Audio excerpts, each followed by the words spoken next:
about if the mastoid was puffy, that you might needle there, and you Mhm. suggest doing it on the side. Excuse me. You suggested doing it while somebody is on their side, but I'm just wondering,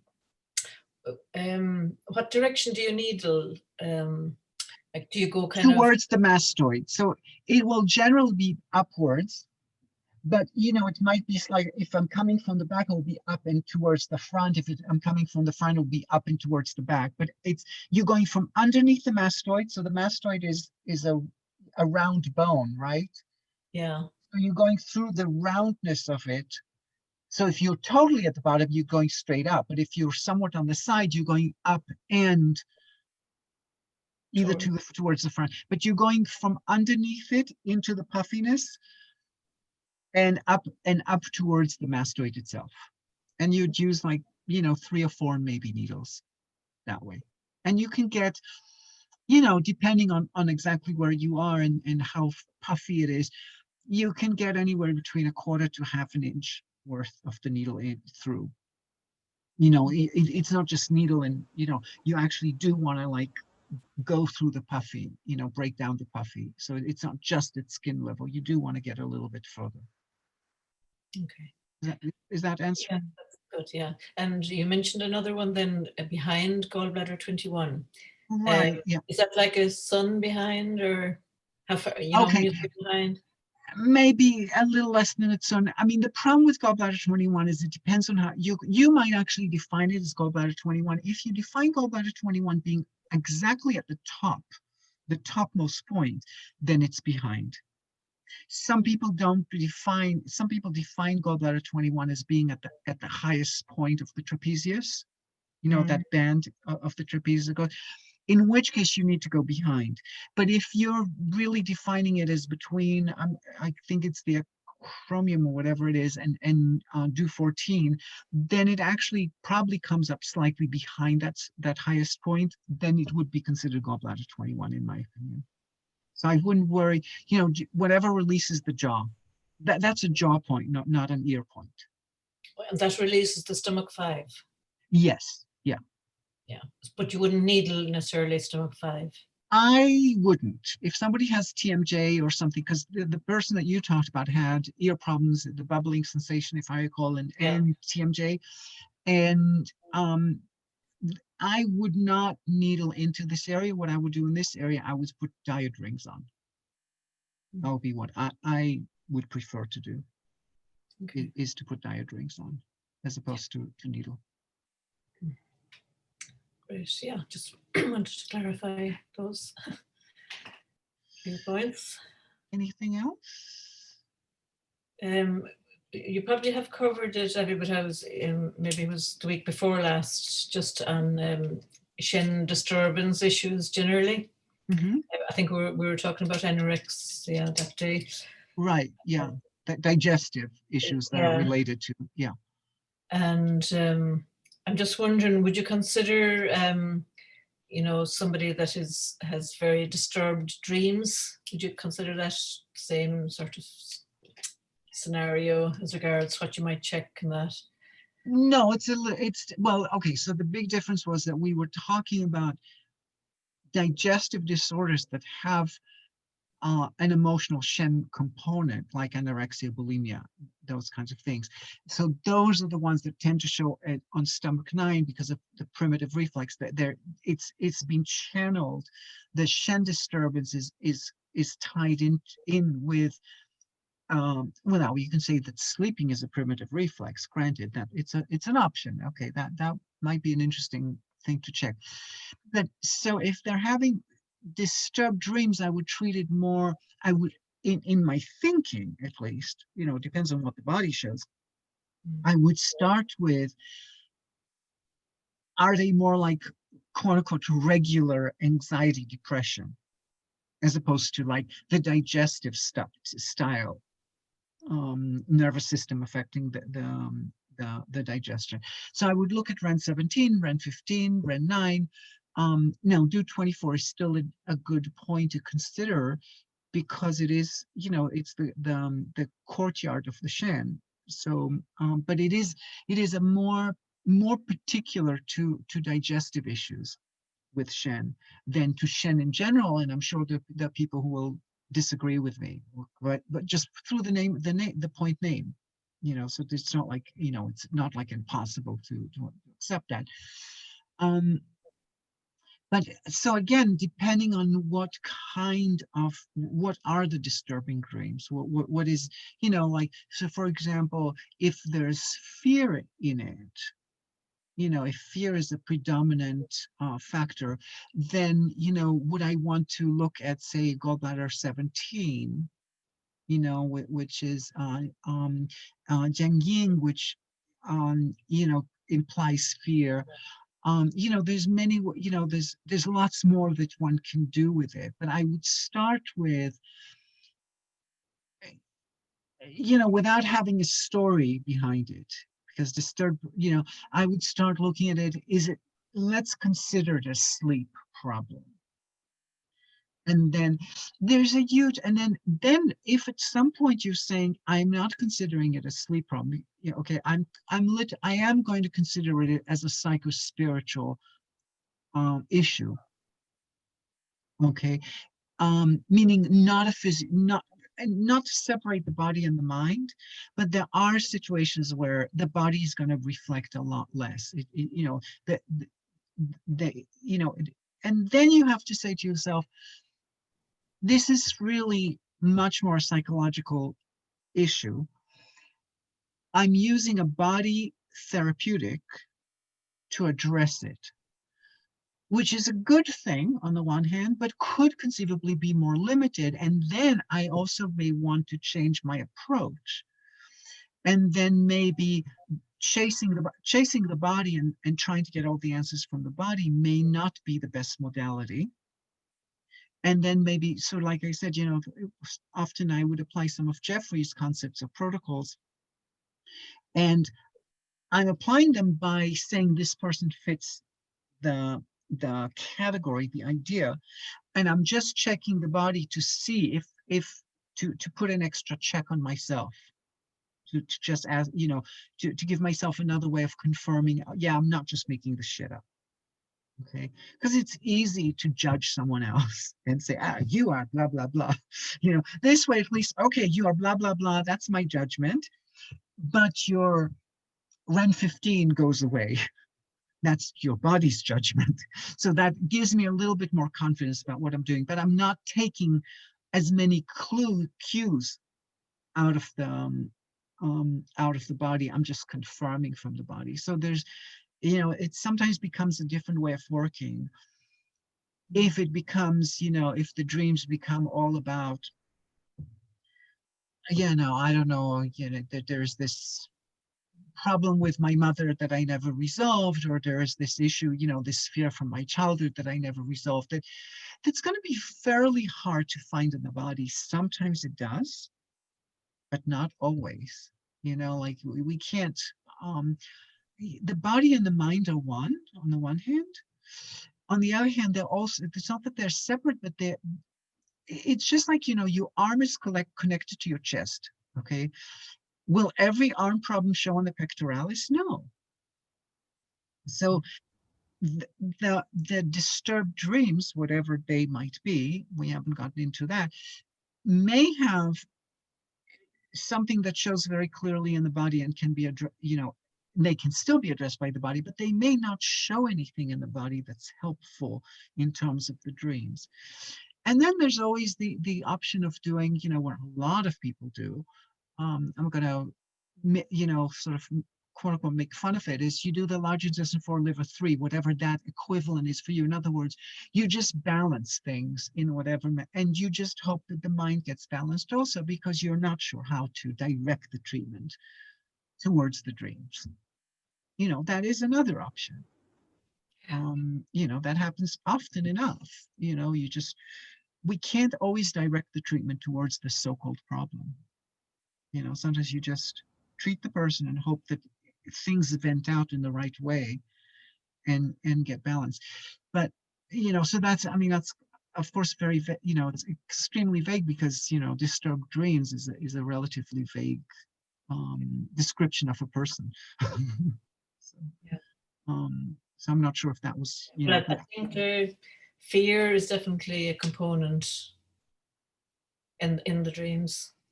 yeah. So, you know, I would just, see if you can, what you can extract out of their story and what the imagery is. And then see if that imagery and the body findings, because the problem with imagery is imagery by its nature is not reality. Now you can ask, is there such a thing as reality? Different story altogether, but let's assume that there is a true reality, there is an actual physical reality out there in the world, just for the sake of argument.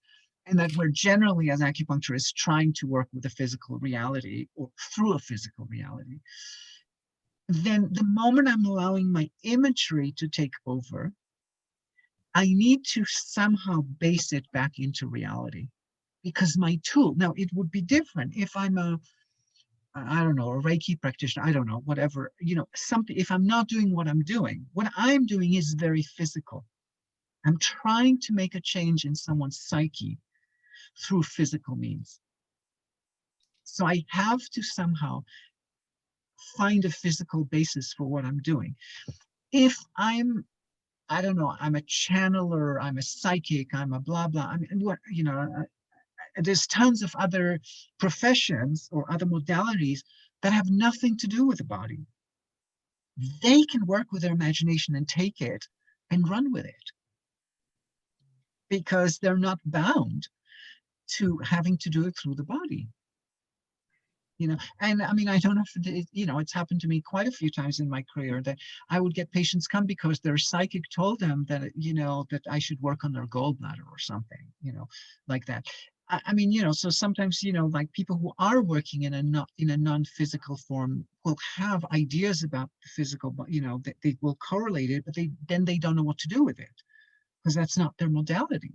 Their modality is working on whatever it is, they'll say they're working, the different ones will describe what they're doing differently, but they're not working through a physical body. Like I am, at the end of the day, as much as acupuncture can have beautiful metaphors and beautiful point names, and and Jeffrey's certainly a master of creating that, at the end of the day, it still has to be physical if you're using acupuncture. There has to be a translation to something that's very physical. So that's why I would rather check the body also in a case like that. But I will take my clues from what do these dreams suggest and da, da, da, da, da. And then, there's a lot of stuff about, um, you know, does some of it can come from the stomach. So in that sense, it can be related, because related to the primitive reflex, because, the stomach digests, so that, like that's why this heat in the yang ming and mania is so prevalent in the literature, and historically. So stomach points are definitely, it's something to check because you're digesting the world and then you're unable to fully digest it at the end. You can say maybe it's part of the small intestine. I mean, you can fit, you can try different things around it. You can, and if it's fear, it's kidney, and then and then you do have, your kidney nut, you have your sort of ghost or entity treatment sort of ideologies, so that you have something like kidney 9, for example, which, Jubin, to play, to build my guest house, to be a good guest in my own house, or to kick out the unwanted guests like the dreams. So you do have more options. And then again, so if you're choosing like quote unquote more exorcism style situation, so you have, I mean, what I tend to do in a situation like this is I will do stomach 44 nating, and so again, I'm combining the two courtyards. Nating is the inner courtyard with shenting, um, with 224, so stomach 40, and that's kind of like, for me, it's like the signature of, it's like the opening movement of like saying this is an exorcism. And again, I will check it with the body, and then I will do, say, kidney 9, maybe pericardium 6, the gateway to the inners, to inside. And then maybe I'll close it with something I go about a 34 Youngling Chuan, which is a mound, a burial mound. So you want to bury the entity or burn it or whatever, but it's a finish, it's a burial. So you've got to, there's so many options on how you want to go around something like, what are these dreams? And to say the dreams are quote unquote an entity is just one way of, you can take lots and lots of approaches. What is the psychology behind it? Because the moment you say it's an entity, it's almost like you're saying there's no psychology anymore. It's beyond the control of the mind. The mind has been taken over. So there's lots of stages beforehand that one can conceivably explore as this person, because I know the problem is that people either go, "Ooh, exorcism, I love this really resonates for me," or they go, "Exorcism is just so not in the realm of what I think I should be doing in life," and they just shut it off altogether. And what I'm saying is it's sort of like, it's on the spectrum of what is out there, but most people will probably not fall into that spectrum. Most people fall into the psychological realm of, well, I have problems with them. It hasn't reached to the point where an emotion or a problem has become an entity that takes over for most people. Yeah. Yeah, thanks. Do you have any comments? Avi? Yeah. So my approach to it would be to regulate the Hun and the Po and to home the Hun to the chest. I have a treatment in mind that I would do for this, but I'm curious, based on that treatment principle, if you would have a strategy. Based on the Hun and the Po. Okay, so whoa. So it's almost sounds like a trick question, doesn't it? Oh, I don't intend it. No, I know you. No, I know you don't. Question. I mean, it's not a Kiko question. It's No, more no, of maybe a Jeffrey question. But I know. I mean, I'm really curious. Maybe this is in your I don't do exorcisms realm. I don't know. No, I have done exorcism. And if it's not, I can offer the treatment that I would do for it. But well, actually, no. Please do. All I can say well, is, I'd like to hear yours first. Yeah, I figured that's what you were saying. So, it's okay. No, not because it's a trick question, but because I want to leave a blank slate and not influence my thinking. Okay. Beyond the treatment principle, I'd really like to know what your take is on that. It's Fair very enough. genuine. It's not to. No, I didn't. There's I was joking. I didn't. Yeah, I wasn't thinking. Okay, so it would not be my way of thinking about it. I mean, so the question is, are you saying that I think what you're saying is that the Hun is the one that's floating here. Well, yes, but it's also, but the Po is not grounded either. The Hun is floating because the lung is not grounding it. It's not properly the liver energy is expanding, the lung energy is contracting, and the lung is failing to root the Hun in the corporeal soul. Okay, so I mean, dream disturbed sleep, the classic definition of it is liver qi stagnation. And why is that? It's because then you get into the realm of the Hun is traveling at night. Okay. I thought this is, you're the TCM theory expert here. I thought that dream disturbed sleep in TCM would have to do with the blood. Well, it's first. Because the blood is not rooting the Shen. It's liver blood deficiency. Yes. But it does, so that's my question is it considered a qi stagnation or a blood disorder? Well, I think it's really probably a combination, to be honest with you. Okay, okay. I mean, And it's then I'll give you, definitely blood not rooting the Shen. Yes, there's no okay, question yeah, about because that. that would have been my first, but so now this is another, and I will try and answer the question. I guess I'm buying time a little bit, but so Well, it's all about the livers going out to party at night. yeah, no, that I can, that I accept. So I Sounds good accept to any me. invitation to a party.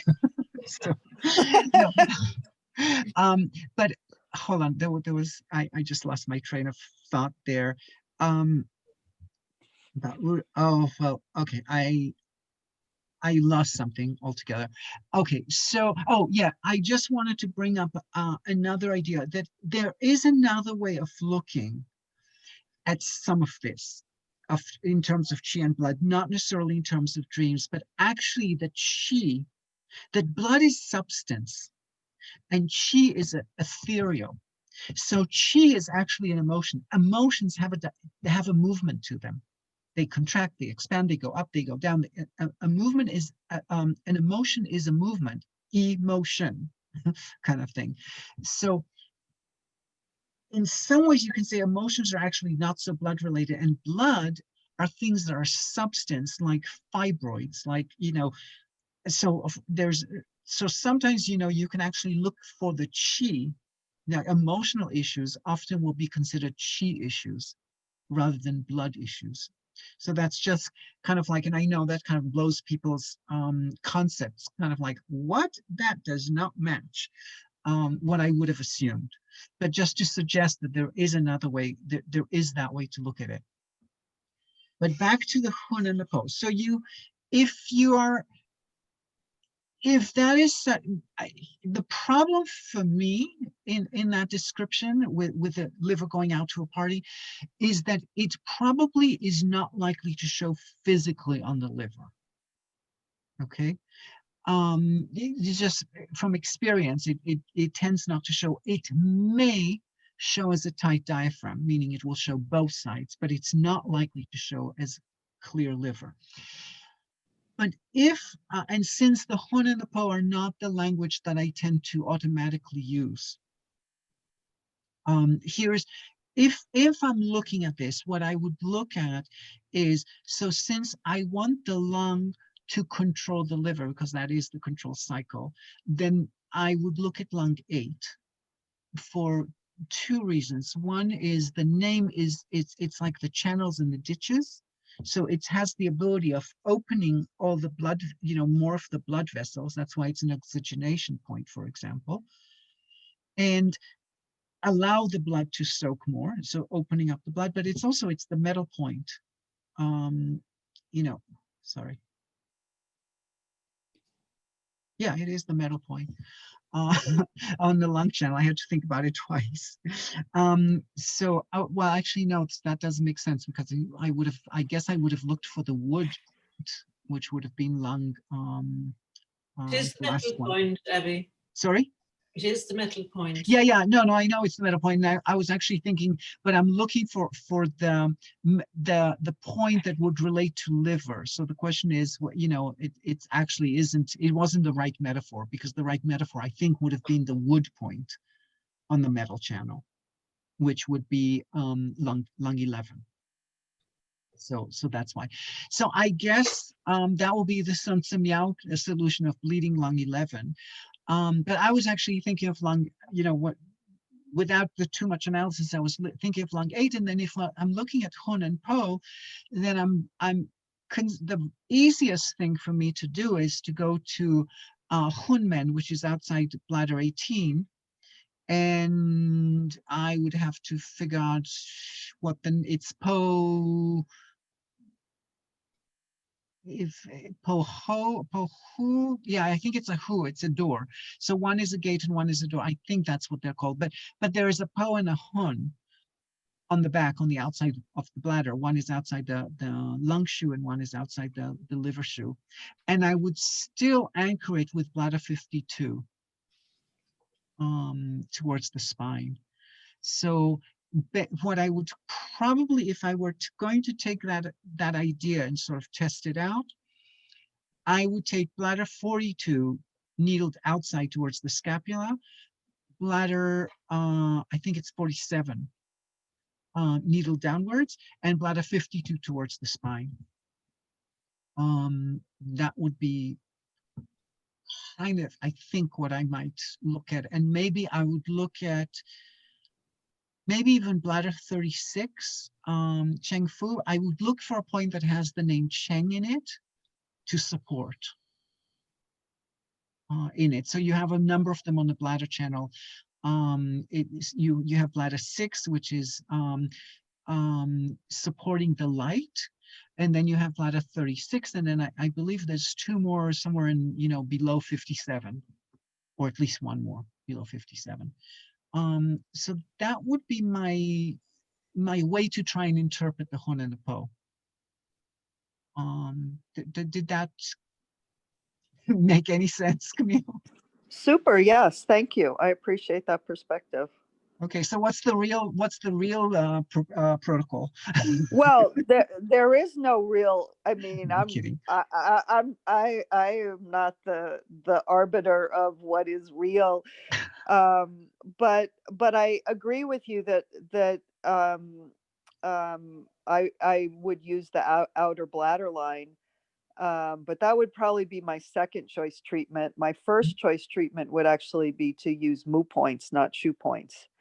And I would probably do something like open with 220 and then go to the wood mu, the 2 wood mu, which are very close to the chest, and then do the 2 the 2 metal mu, and then maybe, CV17, which will bring it into the chest and kind of finish there. So, I kind of like using the mu points for this kind of thing, because it's really rooting to the chest. It's really rooting to the torso. It's really telling the energy, here's where you have to come back and focalize. Now, if a little bit contrary to that, if somebody really did this because they had a lot of yin shu yang kan, blood shu yang kan, I might want to add in something like kidney 1 just to really stabilize them a bit. But it really would be about getting the Po more engaged, getting the lung more engaged to constrain the Hun. And then I would maybe, as a second choice, depending on how that went, I might further down the line do a similar kind of strategy with the outer shoe points, working on the wood ones and then the metal ones. So something along those lines. Gotcha. Cool. Yeah, But I think that, what do I know? I don't know what you know. And very little. So Oh, no. No, I would say, yeah, this idea of, of the mu points of like getting at the chest, that does make sense. Of course, the stomach 25 part of it is slightly, gives it a slightly different angle, granted. But yeah, there is something about if you could, and maybe not even the chest, maybe even just the diaphragm. Well, it's I think bringing it down to the navel, yes, opens up the diaphragm, roots it. It sort of engages the middle jowl a little bit, and I think that that's part of the rooting. I think it's all about rooting.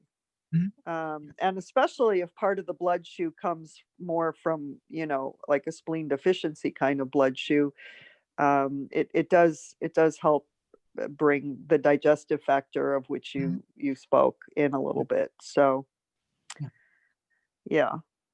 But you could also vary it. You could also just do you could just do the yin organs and not the yang organs. But right. yeah. No, But you know, yeah, I tend to I don't know, maybe it's my years with Jeffrey, but I tend to love 9 needle treatments. So for me to oh, oh, use, you know, I four see. moo points and do 20 is, you know, fabulous. Or Okay, fair enough. Listen, I mean, I can always come it's up with an dumb, extra but point if you you need know, 9 needles. you know, there's a certain elegance Elegance to to it. it, of course, of course, of course. And yeah, and I think that's the thing that, creating, this is something that's not off, well, it's sometimes not talked about, or it's talked about too weirdly. There is something about an elegance of a treatment. And I think, yes, that does include your hands, how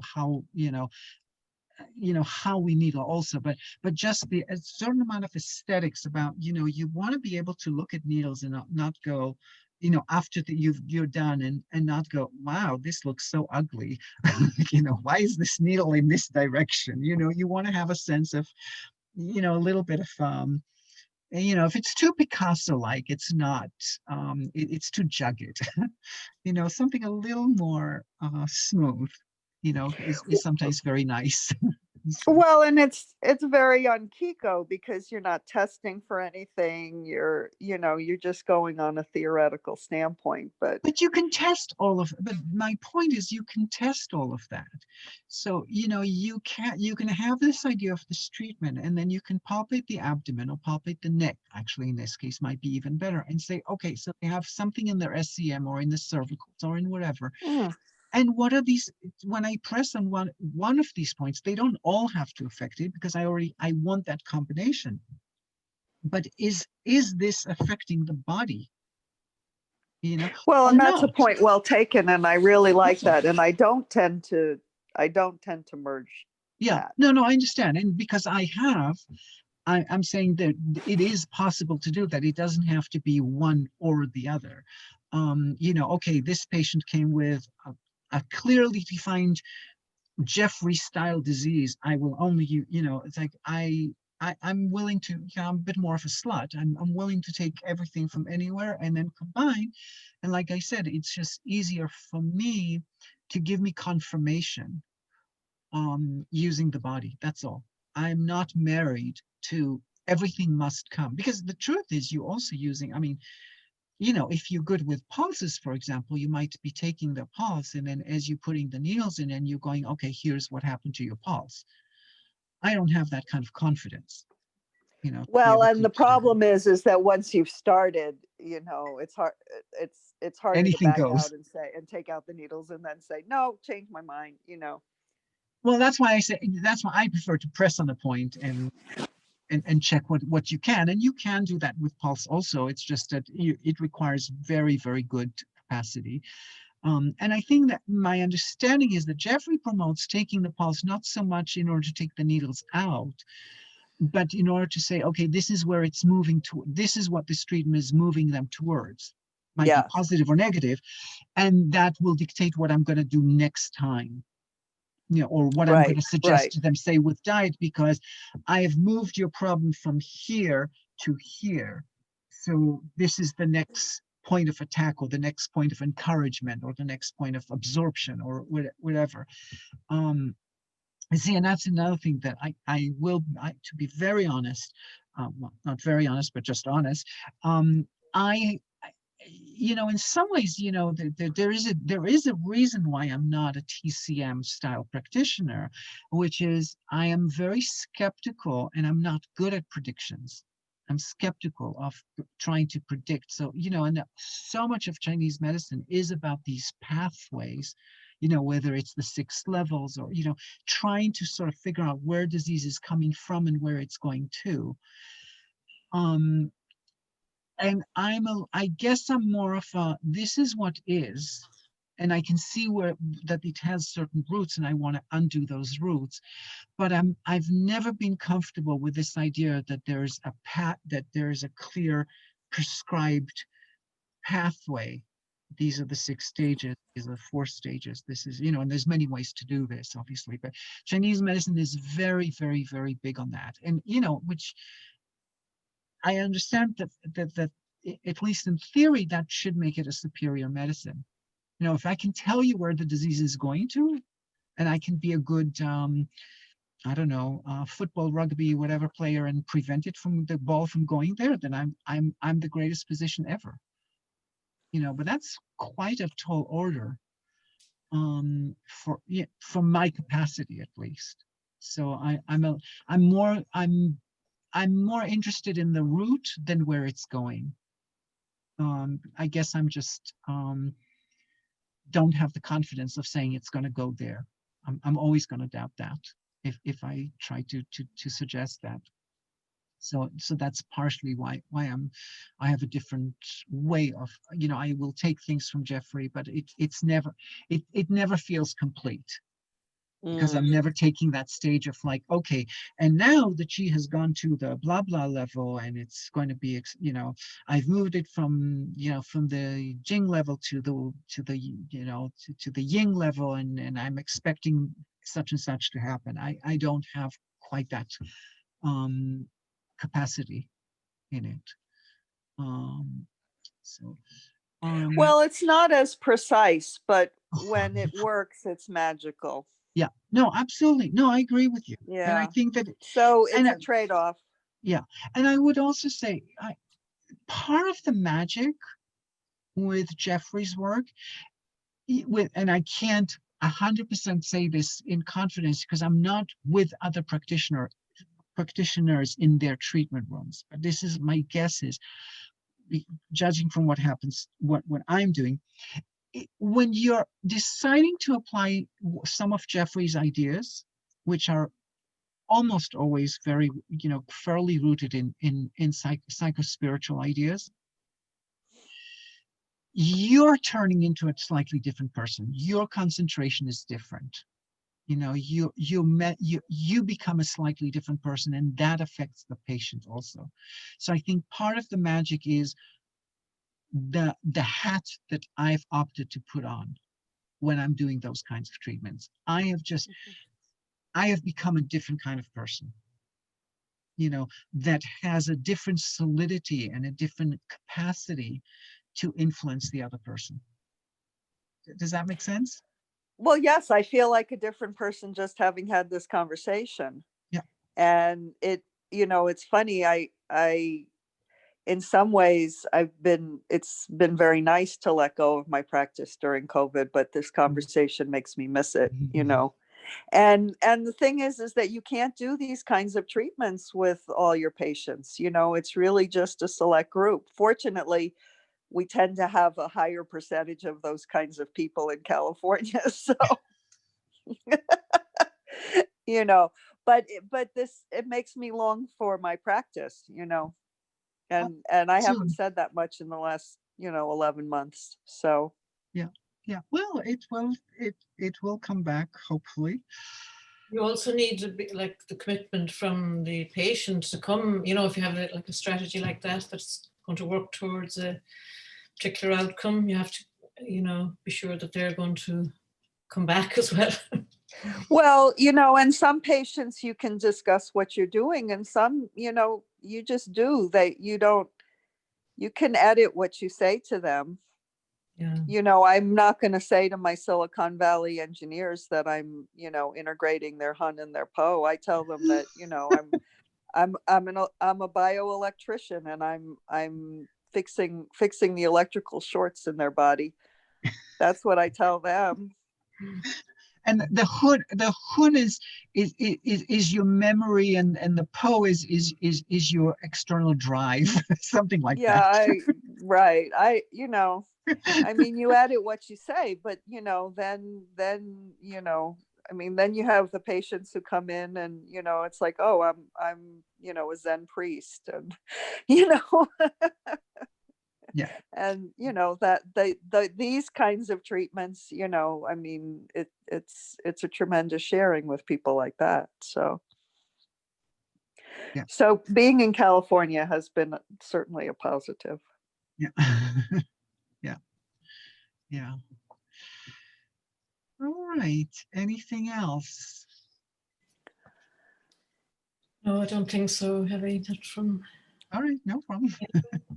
I'm all full up. That was a nice discussion. Awesome. Thank you. Okay, good. Well, enjoy the week and I'll see you next week.